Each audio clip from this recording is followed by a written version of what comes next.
Hi, everyone. This is Dr. Maria, and you are listening to the Energy of Money podcast. First of all, thank you for being here.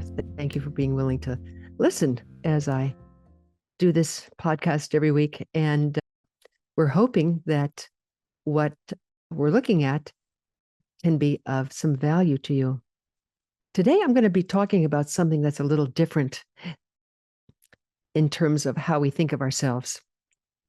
So I'll start with a question. What would it be like for you to discover that you are a conduit of energy? Now, people have asked me over the past 35 years, what do you mean, Dr. Maria, when you say a conduit of energy? Let's look at what a conduit does. A conduit is anything that takes energy from one place and brings it in an organized fashion to a next place. Think of a water pipe, okay? And it's taking water from, let's say, a lake and bringing it to a garden. Good. You can see that, yes? Now, imagine that you and I are one of our primary functions in being successful is to be a conduit of energy, not only a conduit of energy, but a conscious conduit of energy. So let me explain. I'm going to be looking at a couple of metaphors here. So it doesn't really occur like this, but it's like it is as though it occurs like this. Let's say that there are 6 forms of energy that you and I use to bring our goals and dreams into physical reality. Okay? Whatever goal or dream it is. Let's say it could be writing a book. So let's imagine that we have 6 kinds of energy that we are able to use to bring things from visionary to physical reality. There's the energy of money. Now, money, folks, is really just energy. It's not a thing in and of itself. It used to be many years ago when we did bartering, and some cultures still do bartering, you know. I'll give you a wonderful outfit if you will. I'll clear out my garage. Just making this up right now. So the money, if you say you're not bartering, let's say that you want to have your front lawn mowed, okay? And you give the neighbor's kid $20. Energy in this little piece of paper, energy. And you say to them, I'd like you to mow my lawn. Now, it gets mowed, doesn't it? Because you were taking the energy of money and you were putting it to use. So, in terms of writing a book, there is the energy of money. It costs money to write a book. I could enumerate all the ways that it costs money, but please believe me right now, I've authored 3 books and it does cost money. Then there's the energy of time. And time is a form of energy. You know how we almost equate it immediately with money? There's wasting money, wasting time. Investing my money, investing my time. Losing money, losing time. Do you see how they are intertwined here? It's interesting that 35 years ago, when I would ask someone, why didn't you take that vacation that you wanted? They'd say first, well, I didn't have the money. And then maybe they'd chime in, I didn't have the time. Now, if I ask someone, why didn't you take that vacation? The first thing they say is, what? Come on, you guessed it. I don't have the time. And only secondary, it's, I don't have the money. So these are forms of energy, really, that you can use to invest in your goal and dream if in fact you are awake to doing it. I'll talk about that in a moment. Then there's the energy of physical vitality, which means having a relationship with your body that allows you to play on your playing field of life. You see? And it's related to money and time as well. Then there's the energy of creativity, which is your ability to work around the inevitable obstacles that show up in physical reality when you try to do something. Like, I remember one of the times that I was writing a book and my computer broke, just broke. Hmm? I had to find a creative way, and I worked with people who knew how to do this, to take what was on my computer. Now, this was years ago, so it was more difficult than it is now. We didn't have a cloud to store things on. We had things like disks. I know this kind of dates me, but bear with me. But we had to find a creative way to be able to get my data together so I could continue to write a book. Then there's the energy of enjoyment. And let me say something about that. I found that people who enjoy what they do, whatever they do, prospers in their hands. And if they don't enjoy what they do, that energy of enjoyment just isn't there. And the thing may or may not get done. And then there's the energy of relationship. And you and I know that if it weren't for some of the relationships we have, business, personal, professional, whatever the relationships, if it weren't for some of those relationships, we would not get anything done that we wanted to get done. So the energy of relationship, all of us are in this kind of network of relationship, no matter where we are. And if we had another 20 minutes, I could tell you about a philosophical discussion that someone got into with me about relationship. But that's this anyway. Just say there are 6 kinds of energy that we are here to be a conduit of. A conduit, once again, conducts energy toward something that we love or want to do. You could call it our garden of our goals and dreams. Now, here's the second part. When I say conscious, almost inevitably, let's say in a water pipe, okay? Let's take that metaphor again. Over time, it can develop sludge, right? I mean, you know that. You've seen water pipes or whatever it is that you want to push some energy through in physical reality, and there's sludge, there's dirt or whatever it is. In this metaphor, we could say that sludge is any piece of unused energy that is stuck in your pipe, in your conduit. Okay? And if you don't handle those pieces of dirt, then they grow and it becomes very difficult to use those 6 forms of energy to water the garden of your goals and dreams.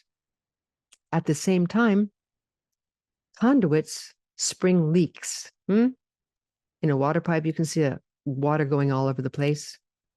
So, using that metaphor in our own lives, you and I sometimes leak energy. So, when you leak energy, you don't have enough of it to fuel your goals and dreams. And, at the very least, you're garden of goals and dreams becomes much more difficult to attain. So, you got it? I'm sure you have the picture. I hope you have the picture. So, since this is a program on money, take a deep breath. Today, we're looking at how to become a conscious conduit, at least of the energy of money, maybe of the energy of time as well. So, I'm going to ask you a series of questions. First of all, are you willing to wake up to where you might be leaking energy in your conduit, or where the energy is stuck, so it's not available? So looking at money and looking at time as well, let's put them together. There's a series of questions that I suggest you might want to look at. And sometimes it's good to discuss these questions with a close friend, a loved one, so that the two of you can kind of go back and forth and help each other figure out what the case is here. Question number one: where am I leaking the energy of money? Okay, where am I leaking it?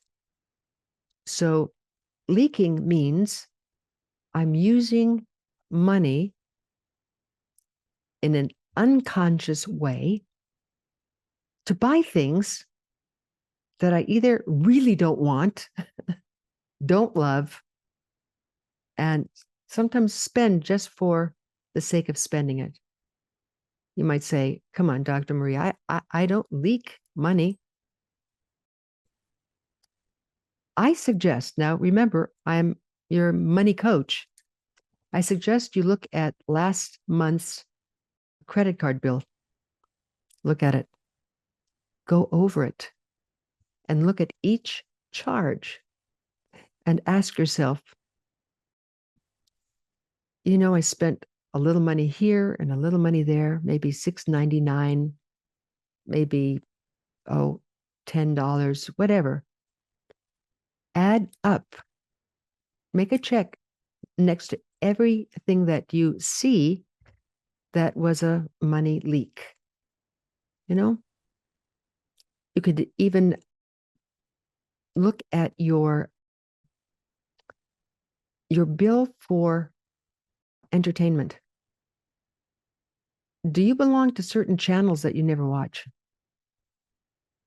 Do you have access to certain programs? I don't want to name any of them, but that they cost a monthly fee. And gosh, I haven't used it in the past 6 months. If you haven't used it in the past 6 months and you're still spending money on it, that's leaking. Add it all up and see in 1 month how much of the energy of money you've been spending on things that really, either sometimes you're unconscious that you're spending money on it, that you've been signed up for a program that you don't even remember signing up for. And you decide, hey, wait, I'm not getting anything out of that. I'm going to unsubscribe. I'm going to ask them to, cut me out of this one. Add everything up and then times 12 and see how much of the energy of money that you're leaking. Okay. There are other more immediate ways of looking where you're leaking money, but I don't want to go into those with you today because they take a little bit of concentration. And okay, listen, something's inside of me is saying, tell them. What you could do is this: you take a little notebook, and this is for what I would call ninja consciousness, waking up. Okay. And in this notebook, you put the date And every time you spend money, credit card, whatever, okay, you put what you spent it on, how much it was, and whether it was really a money leak or something that really meant something to you. At the very least, just doing this, you're going to save beaucoup bucks by the end of the month. I've done this with myself. I've done it for 30 days in a row, and it has kept me from getting those little tchotchkes in the checkout stand, you know, as I'm waiting in the market, and they've got magazines and they've got, oh, get this and get that. And I used to throw magazines into the cart and, oh, yes, I might read them. Yeah, right. I go home, they're in a stack of other things that I promised I would read. Huh? If I had time. Money, time. Do you see how that works? So if you really want to see how you leak versus consciously spend money, because see, in this little notebook, you can keep track of the things that you consciously spend. Now, what is a conscious spend? It's something that you know is useful for you, you know you're going to use, and it could be something that you love, and you know it's going to bring you the energy of enjoyment. Got it? So that's another way. Money sludge. Okay. And I know this is a difficult topic because, you know, looking at where we have not been conscious with energy, because you know that you could do the whole same thing with time. You could keep a diary during the day and look at, where am I leaking time? Where am I spending time on things that I don't need to, I don't love, it's just like a money waster. You know about what I'm talking about, yes? A time waster, because it's in the way we speak. God, I just wasted so much time on this. So you could apply that to time as well. And looking at your money sludge, let me tell you what that is. We collect sludge with anything regarding money that we know we owe and haven't paid. That's one. Keep breathing. Money sludge is any incompletions regarding money. Does someone owe us money and we haven't asked for it? Money sludge could be anything where, you know, I promised myself to get a financial planner and I haven't done it. See, promises you make to yourself regarding money that you haven't done. I remember one guy saying, you know, this is really important to me, Dr. Maria, because I remember going for a loan at a bank a number of years ago before I even looked at money sludge, incomplete stuff. You know, it includes things like not taking my pet to the vet. You hear what I'm saying? It can be not getting medical checkups when I know I need to, going to the dentist. See, sludge, because it involves money that I'm not putting out there, directing it. And getting back to this guy, he said, as I was walking up to the bank, this is about 20 years ago, as I was walking up to the bank, all of a sudden I got a knot in the pit of my stomach. And I heard this little voice inside of me saying, they're not going to give you the loan. And I didn't go in at that moment to talk with them. When I went home, I looked at, because he had been working with me, I looked at my money sludge And I saw that there were a number of promises regarding money that I hadn't kept. He said, listen, I kept those promises. It took me a couple, 3 months, but I cleared away my money sludge. And then I had this kind of feeling of, wow, there's nothing holding me down. So your money sludge holds you down. It keeps you from getting what really you truly, truly want. So being a conscious conduit of energy, then, what it's all about? Well, first of all, waking up to see that you and I, all of us, we are conduits. Our job, one of our big jobs, is to take energy and put it to use where it will do the most good. And what I mean by that is where it'll be a contribution to others, help us go forward with a particular goal or dream that we've had for a long time. If you put it together with time, you might see that there are ways for you to work more efficiently, getting things done either on time or earlier so that you can afford the time